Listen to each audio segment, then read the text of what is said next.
عباده الذين اصطفى خصوصا على أفضلهم وخاتم النبيين محمد الصادق الأمين وعلى آله وصحبه أجمعين. أما بعد، محترم حاضرین، السلام علیکم ورحمۃ اللہ وبرکاتہ.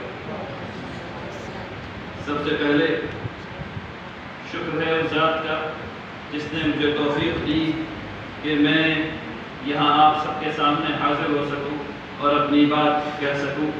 سبحان اللہ و بحمدہ، سبحان اللہ العظیم. اللہ کی حمد و ثنا کے بعد میں بہت شکر گزار ہوں قاری اساتذہ کا اور تمام منتظمین کا، آپ تمام حضرات کا جنہوں نے مجھے اس محبت سے یہاں آنے کی دعوت دی. بارک اللہ فیکم جمیعا.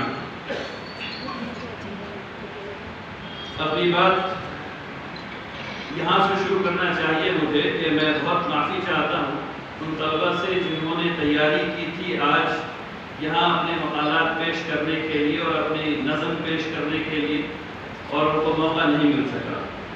اللہ تبارک تعالیٰ آپ کے تمام کوششوں کو کامیاب بنائے انشاءاللہ. آمین یا رب العالمین.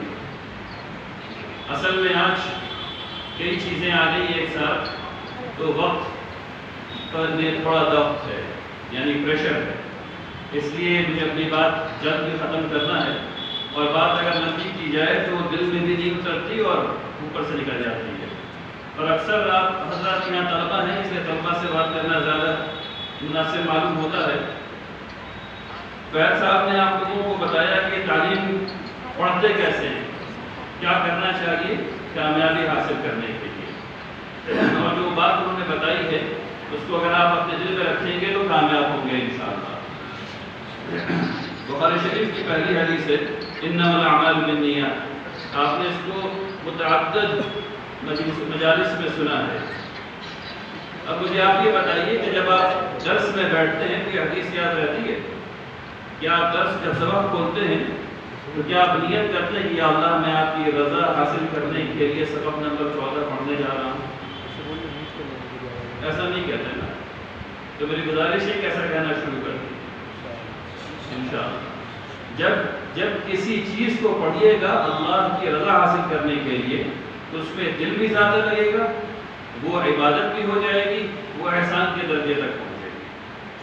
اگر نہیں کیجیے گا تو اس عمل میں فائدہ نہیں ہوگا، کیونکہ اگر ہم تمام چیزیں اللہ سبحانہ و تعالیٰ کی رضا کے لیے کرتے ہیں تبھی وہ احسان کا درجہ ہے، ورنہ نہیں. ٹھیک ہے، تو یہ کام کیجیے گا تب بات بنے گی انشاءاللہ. ایک بات اب یہ بتائیے کہ یہ فون کس کو چاہیے؟ ہاں بتائیے کس کو چاہیے؟ کس چیز کو چاہیے؟ ہاں بتا دو جلدی. کس کو چاہیے کس کو نہیں چاہیے؟ یہ اللہ بہت تقوی والے بچے ہیں یہاں پہ. کسی کو نہیں چاہیے، ایسا کچھ لوگوں کو چاہیے. چاہیے تو سب کو، لیکن اپنے محترم صاحب کی وجہ سے مانگ نہیں رہے. الحمدللہ. اچھا یہ بتاؤ کہ اس فون کو سب کو چاہیے.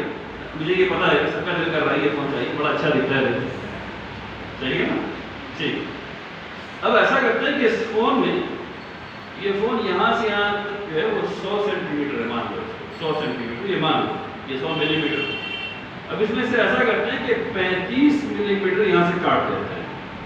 35 ملی میٹر یہاں سے کاٹ دیتے ہیں اور یہ کاٹ کر کے 35 ملی میٹر دے دیتے ہیں. اب کس کو چاہیے؟ کسی کو نہیں چاہیے. یہ وہ نمبر ہے جو آپ لے کر کے آ رہے ہیں.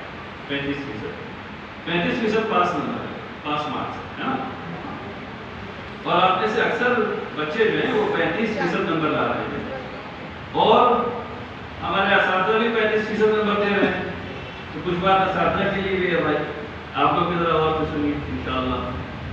دیکھیے 35% نمبر لانے کا مطلب کیا ہے؟ 35% نمبر لانے کا اصل مطلب یہ ہے کہ 65% پتہ نہیں ہے. 65% پتہ نہیں ہے. تو اب جب یہ پتہ نہیں ہے تو پاس کیسے کر رہے ہیں؟ اب اس بات کو سمجھیے.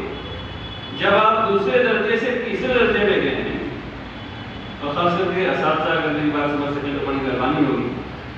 اگر آپ دوسرے درجے سے تیسرے درجے میں گئے ہیں اور آپ کو 100% دوسرے درجے کی بات پتہ نہیں ہے